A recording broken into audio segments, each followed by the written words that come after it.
Hello, and welcome to Creative Catchup, a podcast where three friends catch up and chat about running a creative business. Each episode, Mel, Natasha and Crixus will be diving into a topic that has come up in their own creative practice. We'll be sharing our experiences, both ups and downs, struggles and successes, and hopefully give some advice that will help you along the way. So join us for Season 3, Episode 5 as we chat about inspiration and what gets us going, whether that's books, movies, art supplies, music or the environment. Listen in to find out what lifts and motivates us and what we do when we're not feeling as inspired. Hello! Hello! Hello! How is everyone doing? Honestly, it feels like we chatted 2 weeks ago, but it's like a month. So I feel for me, I have been just doing the same what I did last time when we chatted. I'm still working on the Birds in Color challenge, which turned into a book. And yeah, this is kind of my focus right now. What about you, Mel? Yeah, it's just been a little bit full on. I was just sharing with the other two about having some client work that came in, but it was meant to be an emergency. So it just means I had to do a lot of things in a short period of time. But I am, though, getting out. I'm still getting out and sketching, and that's really keeps me going. So even if I have got a busy week, I'm able to just take 20 minutes and yeah, that's been really good for me, just to have a break and keep the sketching fires going, so to speak. That's good. How about you, Natasha? I am currently working towards a shop update, which I hope will be happening before the end of July. I'm working on things for our exhibition. I've been developing some new prints and a postcard set. And what else have I been doing? Just working on my Patreon and my YouTube. So just keeping all of that going. I'm excited about your shop update. Oh, thank you. Yeah, it's nice to see little glimpses of what you're doing and... Oh, thank you. Yeah, it's fun to share a little bit of the process, isn't it? The in progress kind of stuff. And I noticed, Crixus, that you're using Threads as somewhere to share a little bit of the behind the scenes. We will be chatting today a little bit about inspiration and what gets us going. And we will chat about art creation, a little bit about different inspirations, what to do when we are not inspired, and we will also touch a little bit plagiarism.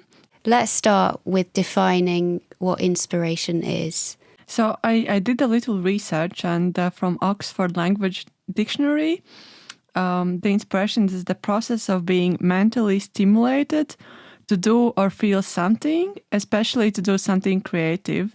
So this is kind of the language dictionary gave me. And yeah, I just thought this could lead into us chatting a little bit more about art creation.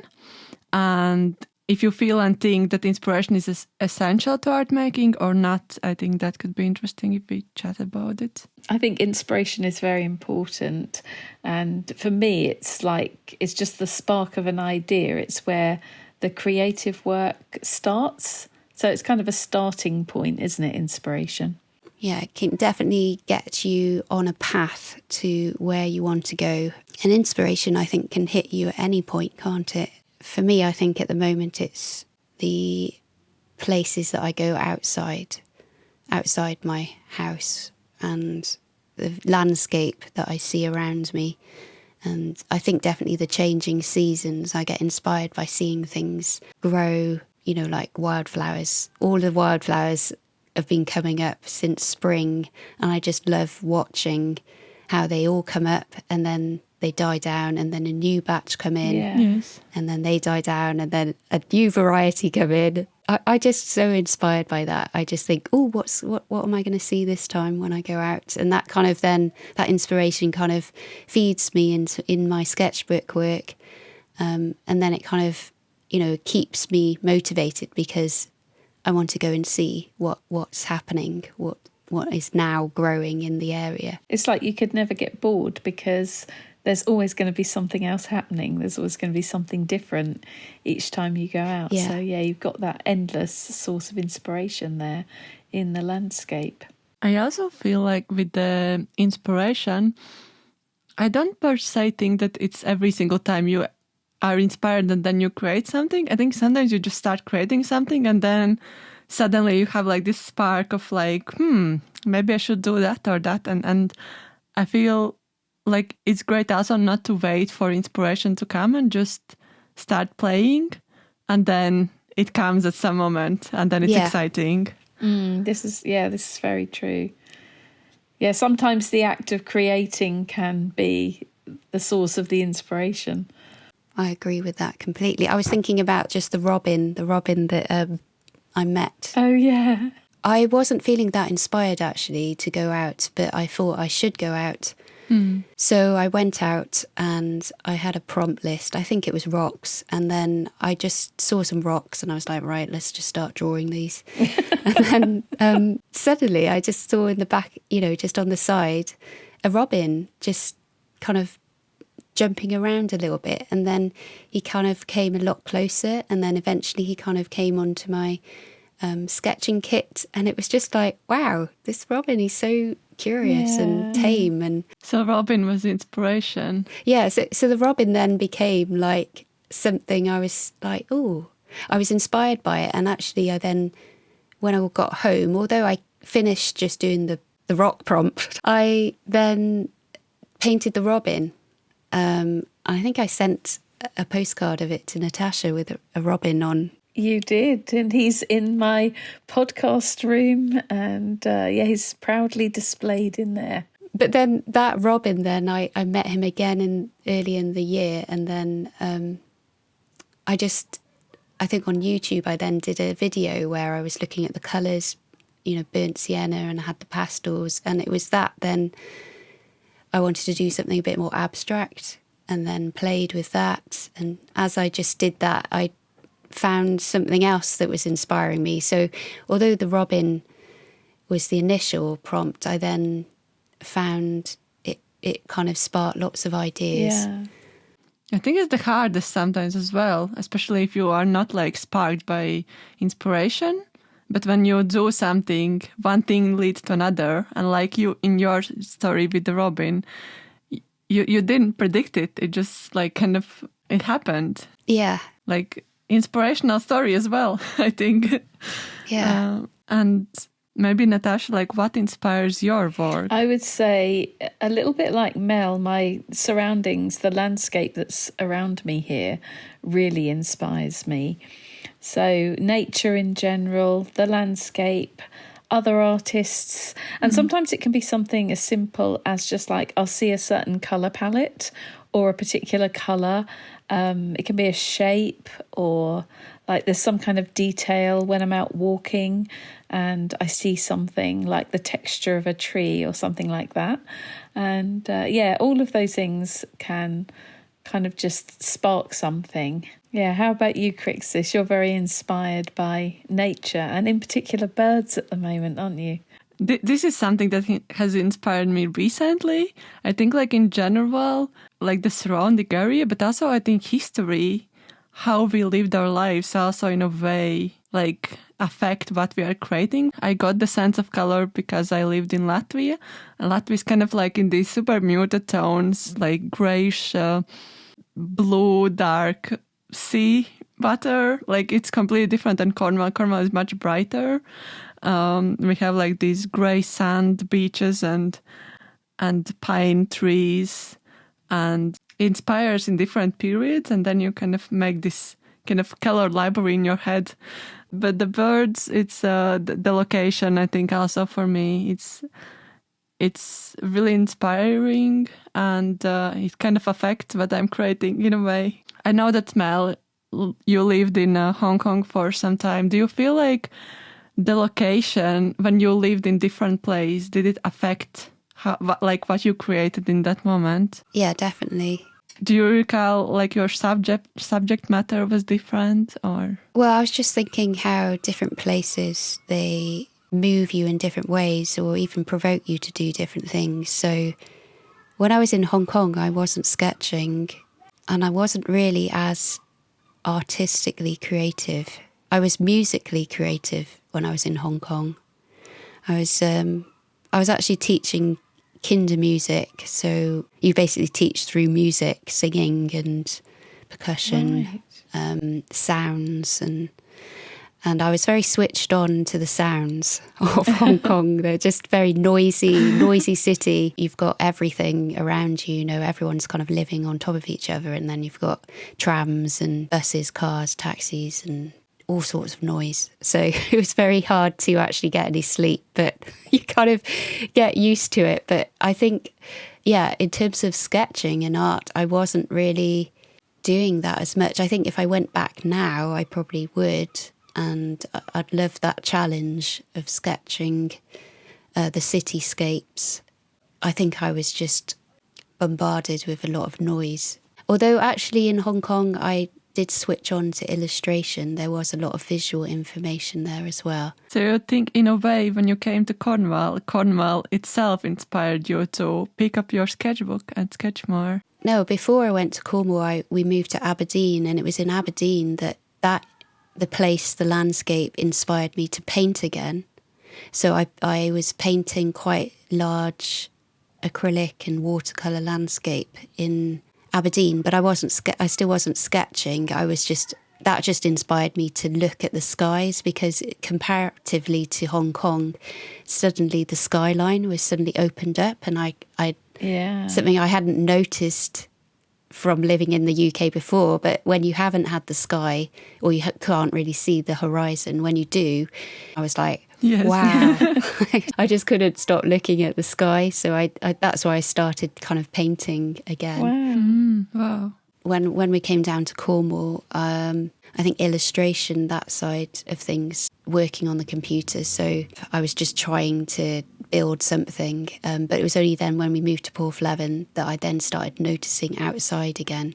So that's when I started sketching. But you can see different places, they do kind of lead you in different ways. Yeah, it definitely influences. Yeah. Do you feel the same, Natasha? I do, actually, because and Dominic noticed this, really, that since I've lived here, I have made a lot of tree paintings. And Surrey is the most densely wooded county in the UK. So really? I didn't know that. Oh, I need to go to Surrey. It's very beautiful in certain parts, yeah. And we have more trees here than anywhere else in the country. And I think it has had an influence on my work. And Dominic said to me, because I've always painted trees, but he looked at my recent work and he was like, I can tell you're really looking at trees now. The way that I'm painting them, he thinks is as a result of being surrounded by them and really looking at them, really observing them.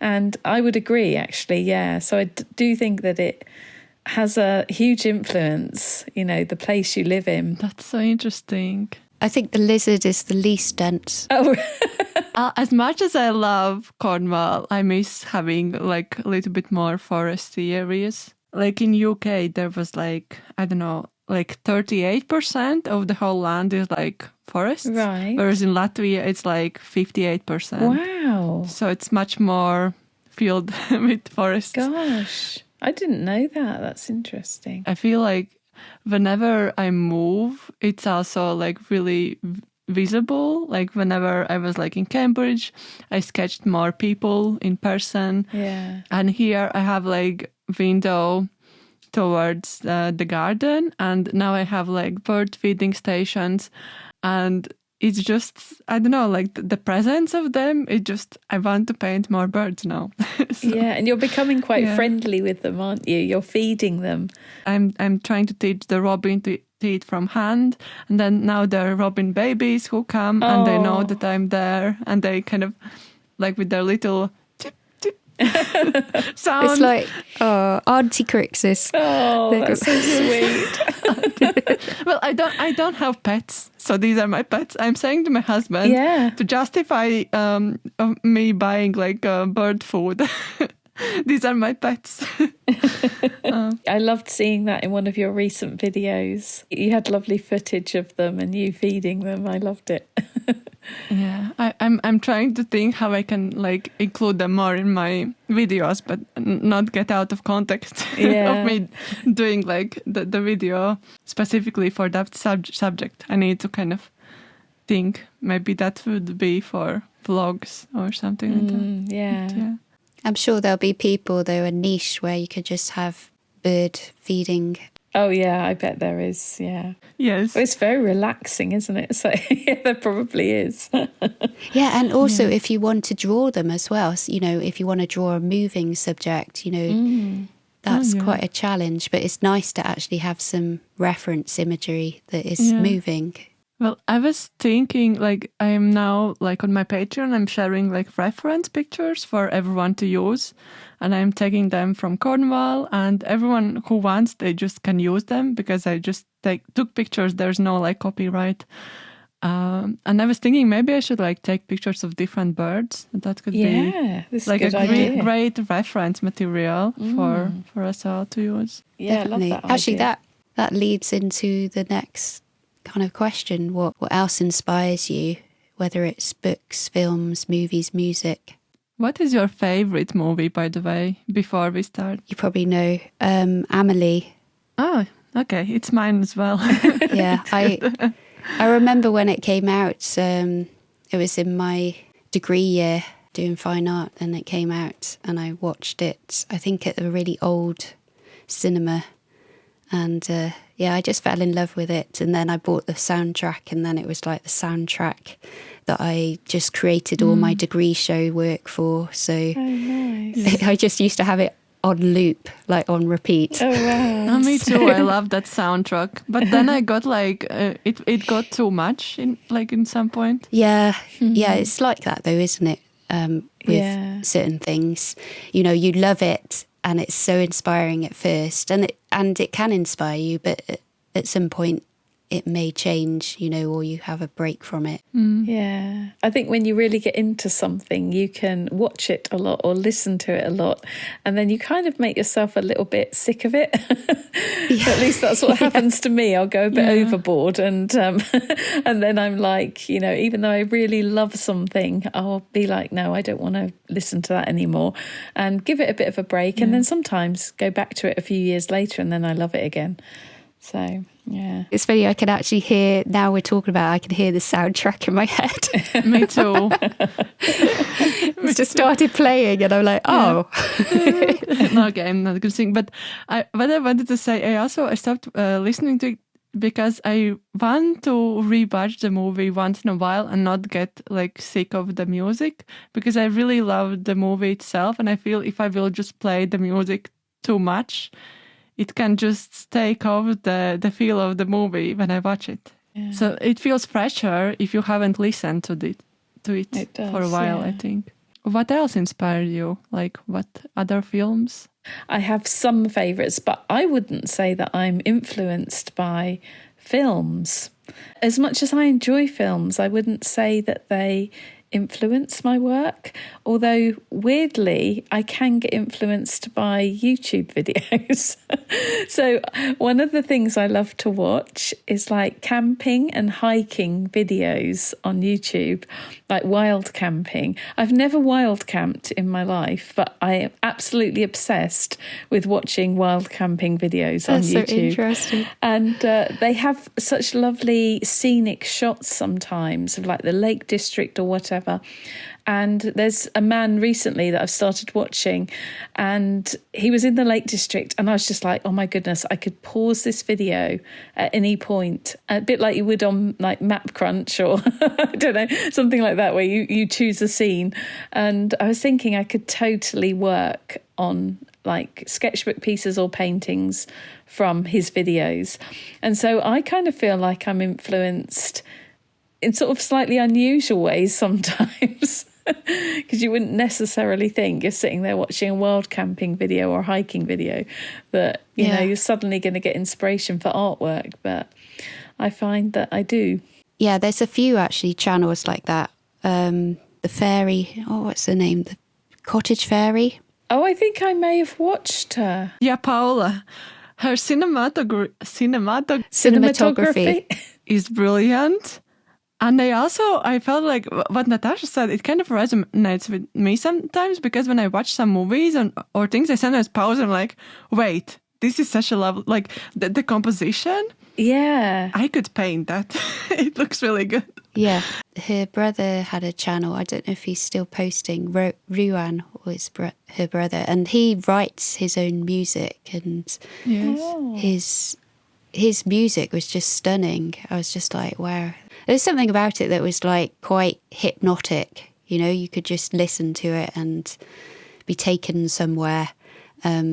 But whether that like you were saying, Natasha, whether, you know, movies maybe don't directly influence your work, I don't think they do that with me. Although I loved the film Amelie, and maybe during my degree show, it maybe was influencing me then. I feel like I've changed a lot in terms of where I get my inspiration. Like, say, if I'm doing sketchbook work, it is really more from the landscape around me and what I see around me, less from a song that I might hear now or something that I watch. Although I enjoy that and it's nice to have that, but I think I am more inspired when I'm outside and I'm painting or drawing directly from what I see. It's like, how can I put this? It's like, I feel like I'm influenced by feelings. So, for example, I love visiting old buildings and gardens, and the cosy, slightly nostalgic feeling I get from those places. Like, I love walking around a little village, exploring a little village, something like that. And that feeling is something I try to put into my work. So I'm kind of influenced by that, I think, the feelings I have when I'm at a place, you know, in a place. I actually think for me, films are inspiring me in a way, but I think it's the feeling and the colors. I don't know if it's like for everyone, but when I watch some films, I just sometimes stop and oh, this is such a clever use of color. And I think I notice it a lot in Wes Anderson directed movies. I think it's my favorite director. I love his composition, but the color usage, for example, I don't know, you just have to imagine in for example, in Moonrise Kingdom, there is scene with sky blue skies and the blue ocean, and then in the middle, centered perfectly, there is a lighthouse with orange top, roof, and then there is person with looking straight at you in a orange dress, and it just the balance. And even though I'm not copying the artwork, I feel the sense of joy just looking at that particular frame of the whole movie. And then I feel like what I like in Amelie, and I don't get bored, is the use of color, because there is green and red color. Like green and red, it's complementary colors, but it's so smartly used. That you when you look at the scene, you can see the focus points. You can see that something is off. If there is I remember there's one scene with kind of blue light in the background, and I was watching this movie I don't know, probably for 20 times or more, and I was wait, there's this blue light in the background. What's that all about? Kind of noticing these tiny details, it gives kind of inspiration of color use in a way, and maybe unconsciously you then work on your own projects, and then it's wow, I think I got inspired by the color of that particular scene. Maybe I think that's how I view sometimes movies, and also of the storytelling, because for me I am trying to kind of tell a little story in illustration. I used to do more several illustrations tell one story, but sometimes now I do one illustration tells a story, and I feel it's movies like story as well, and you can just kind of get inspired by the storytelling there as well. Sometimes when I've watched a good movie that's been told well, or there's a narrator who's particularly giving you the outline or setting up the scene, I then think, oh, I want to do that in my YouTube videos. I want to bring some of that in. So maybe not in my artwork, but maybe in my storytelling. I think I want to kind of bring that so that the audience or whoever's watching it feels similar, or they're brought into the video, they're brought into my world. Something else that I actually do love looking at is old maps. Yeah. Actually, I have a map of France, Paris, with with little tiny buildings. Like the whole Paris is like, you could just, if you have been there, you can just, I know that building, because it's like tiny little like kind of drawings of the whole like city map. Oh, that sounds amazing. I just love looking at maps of places that I live in. Places that I'm familiar with, but old maps of them. It's just quite interesting. I love looking at them, and also little illustrated guides that are a bit older.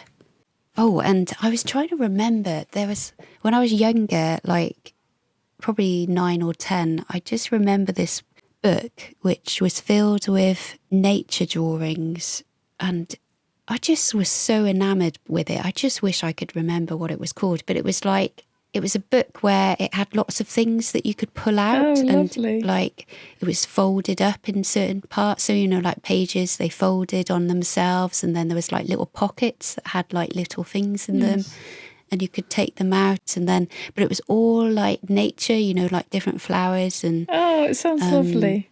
Yeah.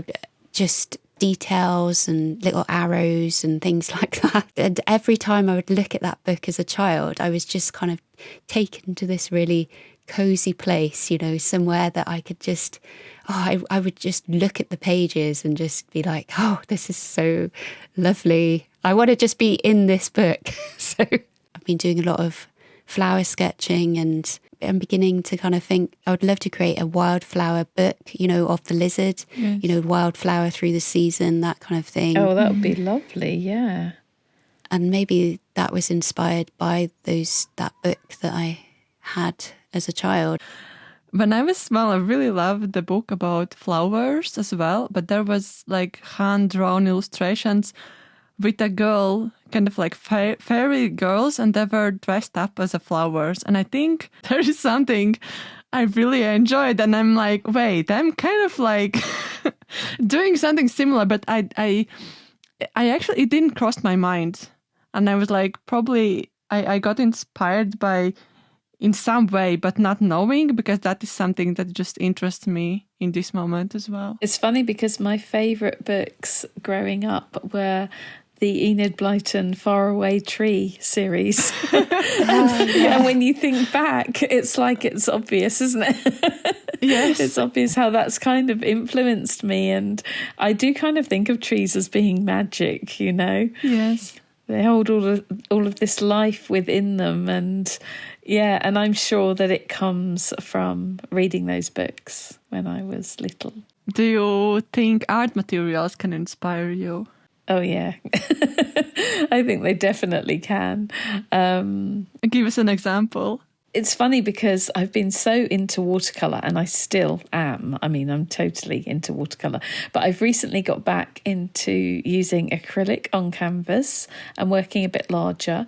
And it's just, I'm finding like the texture of the paint so inspiring, the way that I can create amazing texture in the paintings and how I can layer it. So at the moment, I'm feeling inspired by that, but also I love the transparency of watercolour and the subtlety of it and versatility of it. There's so much you can do, I feel, with watercolour. And so, that's influenced me a lot over the last couple of years. But there's something so exciting about getting your hands on maybe something you haven't really used very much before as well. So for me, I have this liquid charcoal, and it's kind of fun to start experimenting with that. So it's like the act of experimenting and playing with a new art supply can really inspire you, and it can kind of spark something, can't it? I feel like the materials, like each of them have like different properties. Like, I think what is inspiring to find something that is not in different medium which you've worked before, and then you're like, wow, wait, I can use this one to do this effect in my art. And I feel this with watercolors, because in the beginning I didn't like them. Well, I kind of liked them years ago, then I stopped working on them, and then I came back and I wasn't sure. But I think the granulation is something that is not achieved in, I don't know if any, like probably like in gouache you could get some kind of granulation. But in general, I think that is something quite specific for watercolors. Yeah, I think it is quite unique to watercolour, yeah. Yeah, so I feel like that is inspiring because then you start to think, like when you create your artwork, how can I like work hand in hand with the granulation and kind of achieve something exciting. Also, you need to find the colour palettes that inspire you, I think, to really enjoy a certain art material. So, like with you, Crixus, you found the colour palette that you love to work in watercolours. And I know that I've been like this too. It's kind of been a bit of a journey because I got into watercolours again in a big way a couple of years ago. And since then, I've tried so many different colours, and now I'm editing them down again. Oh, I love doing that. I actually love editing colours. Oh gosh, it's so fun. Just to edit them down and get them down to just the ones that really spark this excitement in me and this desire to paint. And I think once you've found the right colour palette for you, then I don't know, I think that alone is super inspiring. What do you think, Mel? Actually, Crixus actually put together a little gouache colour palette for me, for just oh, that's lovely. For my birthday last week. A bit like what you did, Natasha, with the watercolour one. Yeah, with the Cornwall colours, yeah. Did you try your new palette? Yeah, I've been trying it just in the last few days. Just 20 minutes I did on Sunday, and I just did the field. And yeah, I just used the gouache. I didn't use anything else. And did you like it? Yeah, I did enjoy it. I think it was handy because Crixus had thought about what colours that I might actually, go for and use. And I was watching Mel's videos and checking her Instagram and picking the colours she uses the most and what could work together. I feel I could, if I weren't an artist, I would work like, I don't know, is there like a profession who kind of curates the colors for other people? It'd be a bit like a personal shopper, but, you'd be a personal colour provider. Personal paint picker. Yeah, that's a good one. When you worked on the colors, did you felt like they're your colors? Like by the colour palette? So I've done a few more as well. Like yesterday I did use them and then kind of used them with a pit pencil, one of my pit pencils, and I felt it worked really well together with the pit pencil. I felt there was like maybe one or two colours that I was missing, but then what I did was I just brought in some of my watercolour with that. What colours were missing? Just a purer colour that I could mix in. Like I needed a darker colour, and then there was I just needed a pop of red. So it was just like a mixing colour that I could bring in. Oh, yes. But yeah, I think definitely restricting yourself, or, if you're going to try something new, it's nice to actually have a restrictive colour palette because it forces you to then work with that and push it a bit. So yeah, definitely have enjoyed just working with them, and I probably will start to bring in other things that I would normally use, but it's nice to just play and see what happens. So do you feel like these materials are pushing you to go outside of your comfort zone? I didn't feel like outside of my comfort zone. I just felt they brought something different to the work I was doing. So, because I felt like very kind of comfortable using them. I wasn't like thinking, oh, this is this is really weird. It actually felt like a watercolor, but just a bit more opaque. So, and it actually felt quite nice. So I was just like, oh yeah, this is quite nice. I totally want to do an episode where we talk about art supplies. Yeah, I think this could be longer, just to gritty, nitty details. But so let's move on and chat a little bit about what do you do when you're not inspired, or are you always inspired? I'm going to be the annoying person and say that I'm always inspired. I don't tend to have creative block or feel uninspired. I literally, there are so many things that inspire me that I have list upon list upon list. So really for me, it just becomes something where I have to choose something to work on. So I can sometimes get a little bit stuck in that respect. Like I'll feel a bit overwhelmed with too many ideas and then not know which way to go, which one to concentrate on. But I pretty much always feel inspired. So I think I'm not the best person to answer this question. So I'd love to hear whether either of you feel uninspired sometimes and what you do. Well, the question I kind of thought in response was, should we always expect to be inspired when creating? And are there times when that isn't the case? And for instance, if I'm working on client work, sometimes I'm not terribly inspired by what they're asking me to do. Yes. But I know I've got to create it. I've got to do the work. So in those cases, sometimes actually I've just got to do it. And then actually I do find some inspiration in that. And, I just enjoy being able to, maybe even the challenge of trying to meet the client's wishes can sometimes be what is driving me. But sometimes, I'm not always going to be inspired by what I'm being asked to do. But I know I've still got to create the work, and the work has still got to meet the client's needs. So, for other people, I would say if I'm creating for someone else, then yes, not everything is going to be inspiring to me. But that doesn't mean to say I'm not going to create artwork which is good, or, artwork that doesn't still, do the job. But I guess in my sketchbook work, that is generally what inspires me, and what I'm looking at, it inspires me to draw what I see. There may be days where maybe I don't think, I'm super inspired to go out, but I will go out anyway.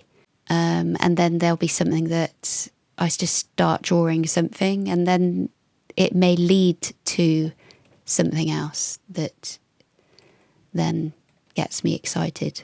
So sometimes it's just the doing, then the inspiration follows, doesn't it? Because there may be days when you do feel like, I'm a bit kind of, I don't know what I'm doing, but that could also come because you've maybe, like Natasha, you've got lots and lots of things that you want to do and you get overwhelmed by choice, and then you're like, I don't know which thing to start with. And that can be a bit paralysing sometimes, that feeling of just like, what do I... And then I'm kind of like procrastinating a little bit. But it's kind of like an overload of inspiration rather than the other way. But I think that probably, Mel, I would be very much like you in that if I was still taking on client work or still working to commission, there were often times when I was doing that, and I did that for years. That was like my bread and butter, really. Yeah. That was my main source of income. And I think I just made myself sick of it because I was doing it so often, and I'd have all these ideas for my own work and I wouldn't have the time to put them into action. But I think, I would definitely feel uninspired then. Sometimes you just have to get on and do it, even if you're not wanting to. Yeah. And I felt like that when I was doing client work sometimes, But like you say, I would still do a good job. It was just, perhaps it wasn't the most inspiring thing for me to create at that given moment. Yeah, and you're serving the client's vision, really, and what's inspiring them, what they want, rather than yours. And that, I think, is quite normal then. Yeah. I mean, it's great if there is overlap, and the client's excited, you're excited. But that's what I say. Sometimes the excitement comes from something else. So like the challenge of meeting the client's needs sometimes is the motivation because it's like a challenge for me to see if I can do that. What about you, Crixus? I think I don't want to say also I'm always inspired, but there has been moments where I'm not inspired to create that particular artwork, but I'm inspired to do something different. Like kind of, I have some ideas and I need to work on that idea. It's not client work, it's my own work. But I would rather do that because I feel, I really want to do that right now. I kind of like impulsive decision to work on something else in that moment because I'm not inspired to do that artwork. Yeah, because there may be things that you need to get on with, but then something else pops up and you're just like, oh, I want to do that. Yeah, or like, do you sometimes like are not inspired to film what you're doing, right? I feel that I want to just create, so I'm not inspired to film what I do. So that can also, I think, apply. Yeah. I feel like this quite often. Like I'm so enthused to get on with something and I don't want to think about the sound and the filming and the lighting. I just want to get on and do the painting. But it is inspiring in some ways too, sharing your work through, videos and so on. But there are times where I just really want to get on and do the painting and not have to worry about the rest of it. I guess there'll also be, if it's a longer project to do, there may be like moments during that process where you may feel very inspired when you're doing it, but there may be other points during that painting of it that you really are sick of it and you're just like, I just need to get this done. I just wondered whether you both have encountered that, because I know that for me that definitely happens at times. I might be very excited about a project and getting on and doing it, but then during the thick of it you're just like, I just want this to be over, and then at another point nearing the end you get excited again and you're just like, oh yes, this is really what I love doing. I think Natasha shared like several stages of creating an artwork. I feel like you can't be in the same level of inspiration throughout the whole artwork making. There will be definitely some stages where you will feel like, I don't know. And I feel also like for picture books, I think, or like creating like longer projects, I mean like in like 2 months, 3 months, 4 months, a year, you are not the same throughout the whole process. And like even I'm working on this bird book now. I have had some dot stages throughout this. I don't know, this is like second month working on it. And it's like, but then it's like one day you just woke up and like, I'm going to do it. This is good. So you can be the same all the way through. I think it's impossible for us all. Yeah, I feel like this practically every large project I do, like when I was working on the big forest painting, and it was really quite large, and it was taking me, it took me, because I spread it over several weeks, but it obviously didn't take me weeks in total, because I'd work on it now and again. But there were days where I was working on that and I was just like, I am so bored with this stage. I just want to move on from this. I want to get on to the next bit. And this worries me about like starting a big project like your book, Crixus, because I want to make a book of my work and I've talked to my patrons about this, and I'm worried that I'm going to get halfway through the process and go, I can't be bothered with this anymore and just like give up. And no, that's why you do smaller projects in between. Yeah, I think it's a must, because even though I'm working on this bird book, it's great to just take a little, especially in these critical moments where they're wanting to like not do that project at all. Because there might be a stage where you just, maybe I will not do it at all. So then you just pick up something else and then return in the better. Yeah, and then you get back to, exactly. So just leaving something for a while can make you enthused again when you pick it up. And I know that when I get towards the end of a big project, was it Mel who was saying this a minute ago? I can't remember. But you kind of get that excitement again and that enthusiasm when you're nearing the finish line, because you're like, yeah, it's going to be finished soon. And it's like that sense of satisfaction when you've completed a big project is, I wish I could bottle that feeling, because I love it so much. You know, you've struggled through the doubts and the difficult parts and you've almost given up, but you've continued on. And then finally you get to the end and it's like, I've done it. And it's like that sense, it's like running a marathon or something, isn't it? It's like at the end, you feel like someone should come into the studio and put a medal around your neck or something. This is how I feel every time I finish a big project. And then you get the exciting part of sharing it with people, which is always really nice. And there are so many phases I go through when I'm working on a big project. Yeah. Okay. So, do you get inspired by reference pictures? If yes, to what extent?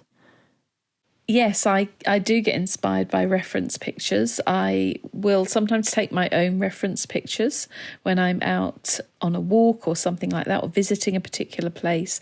But I also use reference pictures online, and I'll tend to use something from Pixabay, which is a great site, pixabay.com. If you want to have copyright-free, royalty-free images to work from, then this is a great site because it has all sorts of different subject matter. So you just type into the search bar whatever you're looking for. When I was doing my recent toadstool paintings, mushroom paintings, I used reference images from there, and I used landscape reference from there.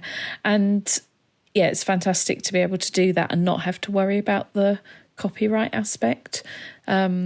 Sometimes I'll get inspired by something like Map Crunch and work from images, scenes I find on there. But occasionally I will just do a Google search. And when I do this, I tend to, because I'm not sure whether the images are copyright free or whether it's okay to create artwork from them, I'll probably just use it as like a starting point rather than copying it exactly. Yeah. How about you? What do you do? I actually find it quite hard to connect with reference pictures. And I think it's because I've just been so used to going out and drawing from the landscape. I find it very hard to actually get excited by a reference picture. I've got to have seen it in person, which is why a lot of my sketchbooks are just local. It's local, it's what I see. I draw it. And I think it's just because I've trained myself just to do it that way. And so I think, I just get excited by seeing things in person. And obviously I do take pictures from going out, but I have my sketchbooks alongside those pictures. So I will use the sketchbooks where I've drawn, and then I might look at the picture that I've taken, and then together I might then make. So like for my calendar images, that's what I would do, is look at the sketches, draw from the sketches, but then also look at the reference picture that I took of the scene. And that just kind of together, then I can pull and make a new picture from them. But I feel like I've got to have been in the place to draw it. And I find it very hard to actually, it's not that I can't do it, but I just find I find it very hard to connect because it's someone else's view. I was going to say, do you ever work from imagination, or is it always from observation? In my sketchbooks, it's always observation. When I'm doing illustration work for clients, obviously that's not from observation, that's from things imagined. So like I want a squirrel in a hat. Okay, so right, I need to find some squirrels, so I might look for references in that sense, and different squirrels doing stuff, and then I'll look at hats and party hats or whatever, and you know, it'll be made up then from a number of different reference images. So yeah, I would probably use more reference material when I'm working for clients and they're asking for things that I wouldn't have normally seen, and I'm trying to imagine how that would look. But in my own personal work, because it's just I'm interested in what is around me, then that's I guess, what I want to go. I want to go first hand. I want to be the eyewitness. I want to see it in the flesh. I don't want to look at it through someone else's eyes. And that may limit me. It does limit me. It's just like I'm limiting myself to where I can actually be. But at the moment, I think that it's still giving me enough inspiration to keep doing that. Maybe it might change. Maybe I might think, oh, maybe you need to work differently. But at the moment, whilst I can, I prefer to draw from life. Yeah. Yeah. Well, everyone is different, so I feel like for me personally, I get inspired by reference pictures. I guess why I don't draw a lot from life is because I have been doing a lot of fine art in past, and I notice if I do a lot of like observational drawings, I'm tending to be more realistic. Yeah. Where for my work, that is something it's actually I want to avoid in a way. This is exactly what I find, yeah. I don't want to draw realistically, but also I don't want to go to completely different way because I want to grab some pieces from life and kind of transform them. So yeah, like the reference pictures I am using, I'm actually using books. For the birds, I'm using bird book. But how I sometimes use it, I don't like copy the pose exactly. Sometimes I do like Google the different positions of the birds, and then I see what is there. Then I kind of, I always also don't particularly pick the exact same color that the bird have, like change a little bit. And like, so in the artwork, it looks cohesive with the rest of the color palette. And even like if it's just one tone, but it can be like warmer or cooler tone of that particular thing. And I don't draw exactly what I see. I am taking maybe something out of it. And sometimes it's just like a pose of something. And I sometimes ask my husband to take pictures of me doing something. Like, because I have like characters and I'm like, Kostya, can you take a picture of me? And I'm like sitting near the desk and drawing, and then I draw out that person, like, and it's me, but I'm trying to kind of combine what I see from the reference picture, but I know that that character will have different, like, I don't know, I'm dress, that character will have different hair color, different skin color, that character will be smaller, so I need to change the proportions as well. And also, sometimes I take pictures of my husband and then I make like, I don't know, a girl character sitting on the bench. But it was my husband as a reference picture. So it can transform super drastically. And I have used like references from Google, just Googling without like copyright. But you can't, like when you look at that image, like there's no way I took inspiration from it because it looks quite different than it looks in my art. So that is how I'm trying to twist. That would make sense though, like with your bird images, I probably would want to have reference imagery for that. I'm just thinking of like, because it's very hard to actually really draw it, you know, so you capture them accurately, you'd need an image. So I think definitely it depends on your topic and what you're looking at. I think, yeah, subject matter wise, birds, animals, I think they're actually it would be normal to get a reference image because it'd be very hard to see those in the flesh or where they're stationary enough for you to draw them. I haven't sketched the birds outside, but they just like move every second, you know? Yeah, yeah. Like...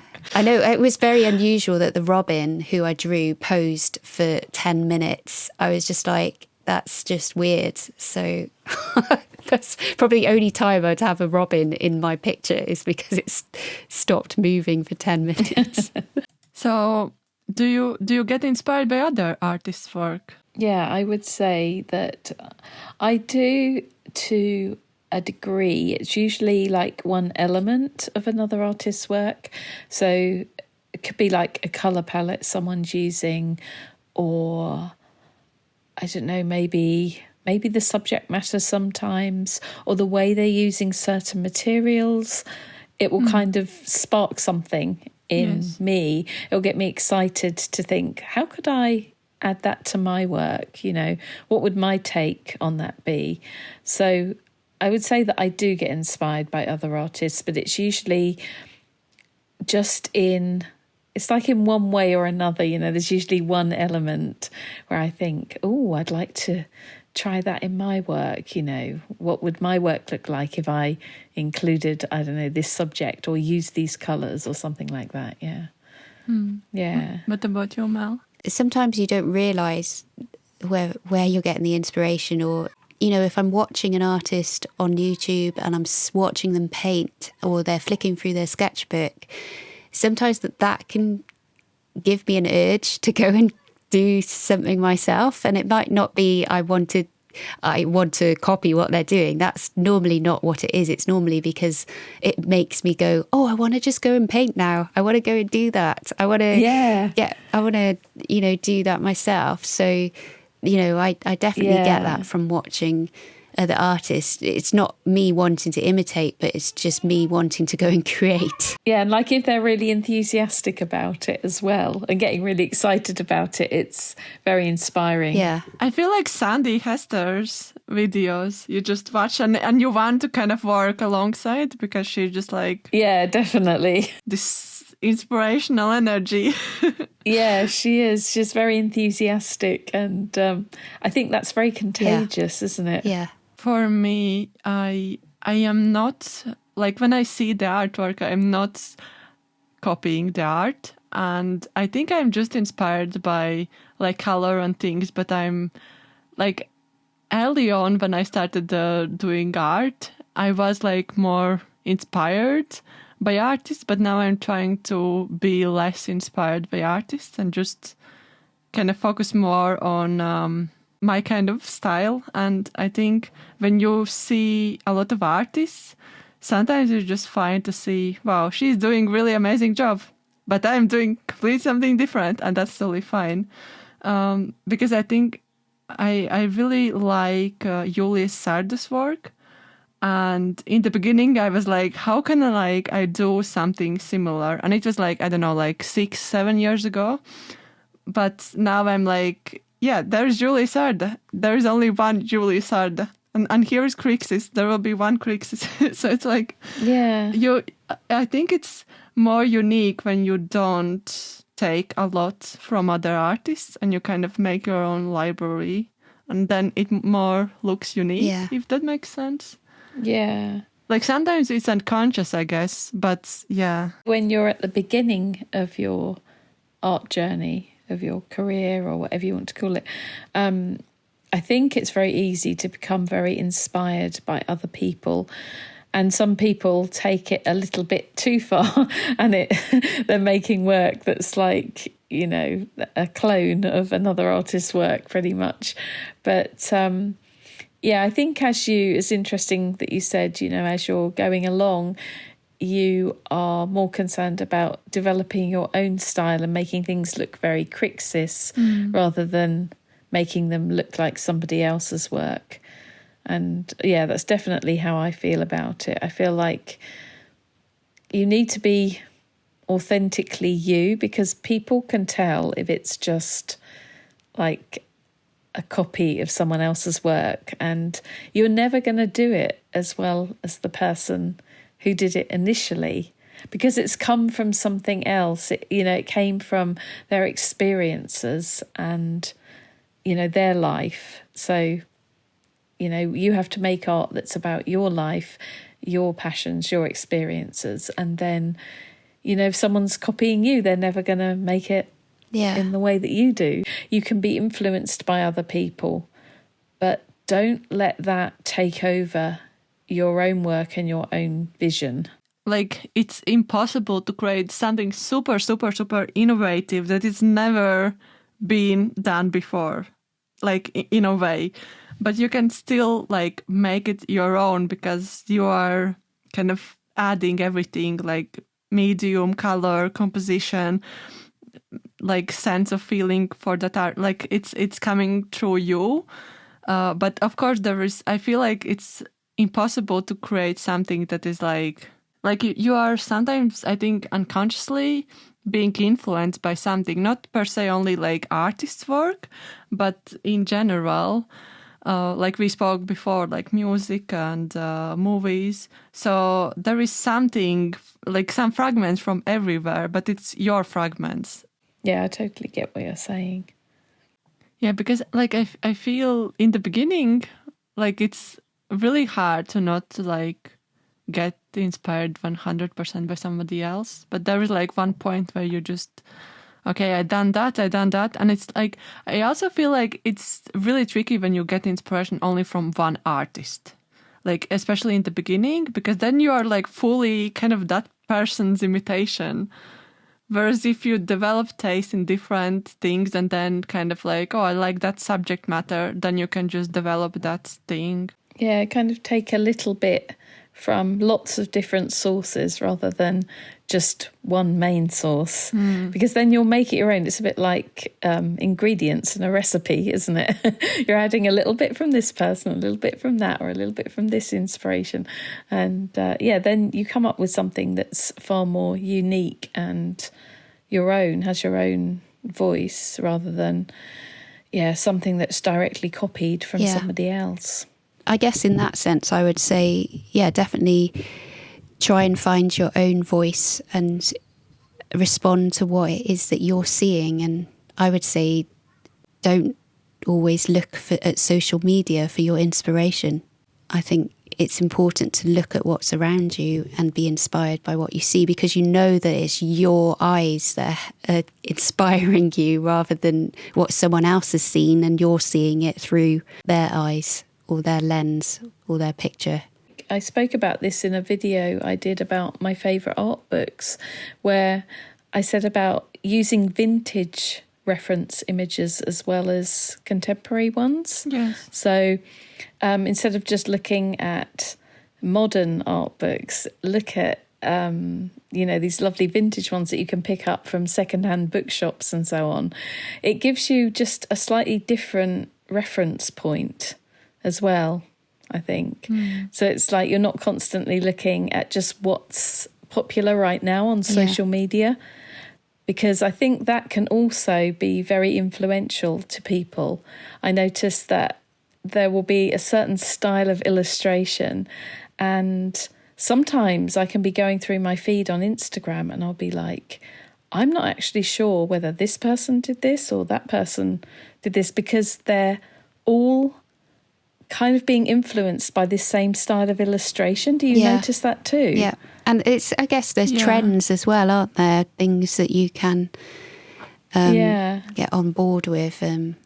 But then you can feel very like not in control, because you're then always looking, well, where's the inspiration coming from, rather than actually thinking, oh, I'm feeding myself. I can feed myself the inspiration. I can find it myself. I don't have to wait for someone else to tell me. Yeah, and I think looking to the past as well as looking at contemporary art, as well as bringing in your own experiences, your own feelings about something, what you're seeing through your own eyes, all of that, mix it all together, and then you'll come up with something that's uniquely you. If you want to get inspired, look at everything. Don't look at just one single subject matter or one single artist or, I don't know, one single scene. Try to analyze like what is something you like and what is something you want to work on and what is something that interests you. And I think that is the starting point. Like Mel mentioned, she's not really keen into reference pictures, and observation is the way to go. And it's her choice and it's how she gets inspired, and she found her like path. So it's inspiring as well, because you try different things and now you really like sketching outside, and this is how you continue. Find the path. Don't do something you don't like. That's a good indicator. We've now got probably a couple of minutes to answer the listener question. So this week's question comes from Antin, and she's asking, could you discuss the sequence of layering mixed media? Is it a set process or does it vary? it would be great to hear from each of you. So over to you, Natasha.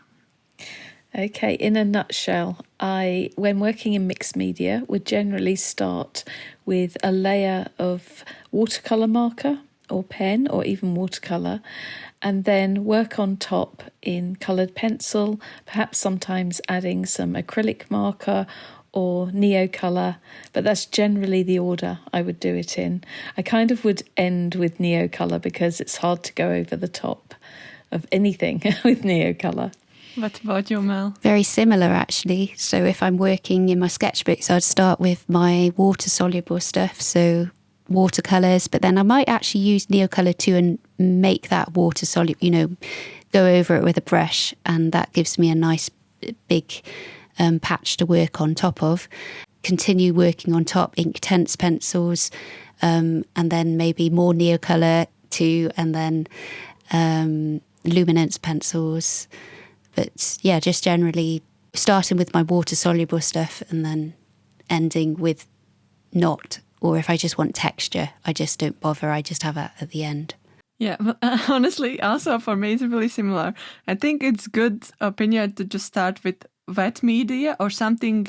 It's like the first layers, like either gouache, watercolor, acrylic, something as a base, and then you work on top. And then I think like acrylic markers can go on top, or they could be also the first layer, and then you go with pencils. I also agree Neocolors are just like the end of the end for me as well. Because I don't use Neocolors with water, I just use them as they are. And whenever I try to put something on top, it's just like a disaster. So, yeah, Neocolors at the end. But acrylic markers can sometimes go on top of pencils. So there is like that thing. Yeah, they can. If you want to fix mistakes after pencils, then acrylic markers is like paint eraser. There we go. Okay. Secrets. Thanks so much for listening and tuning into our latest episode.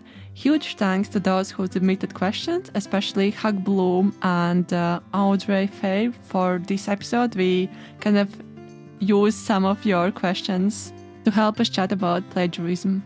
We hope you'll join us next time on our Creative Catch-Up, when we'll be chatting about whether or not you need a formal education to make it as a successful illustrator and artist. The Creative Catch-Up crew will be taking a break from recording during August, whilst we also get ready for our first joint exhibition at Coast Colour Canvas Gallery at Roskilly Farm on the Lizard Peninsula in the autumn. But we will be back with a new episode October the 1st. So find us on YouTube at Creative Catchup or Instagram creative.catchup. Until the next episode, 3, 2, 1. Stay creative. Woo. Okay. Okay, I'm turning it off. Yeah, me too.